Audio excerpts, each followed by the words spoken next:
Узган ялларда старт спорт сауыктыруу комплексында Зәйнең спорт сөюче актив гаиләләре ГТО нормативларын тапшырдылар. Фестивальнең максаты бер сәламәт яшәү рәвеше алып бару һәм гаилә мөнәсәбәтләрен ныгыту. Участники – это дети первой ступени от 6 до 8 лет и их родители, то есть мама и папа.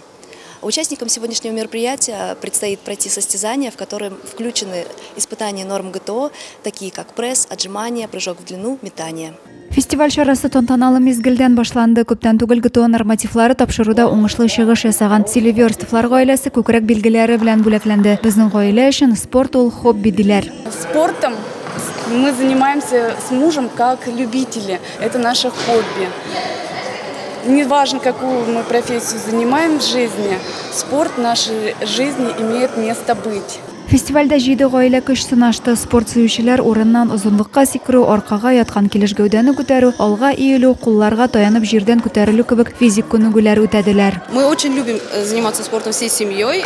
Я очень часто хожу в спортзал, активно с детьми и с мужем проводим свои выходные, катаемся на лыжах, занимаемся бегом и также гуляем и играем на детской площадке. Фестиваль нәтиҗәләре буенча беренче урынны Фаршатовлар гаиләсе яулады, икенче урында Тихоновлар, өченче урында Биккининнар гаиләсе калды. Адилә Верханова, Ангелина Санникова, Зәй хәбәрләре.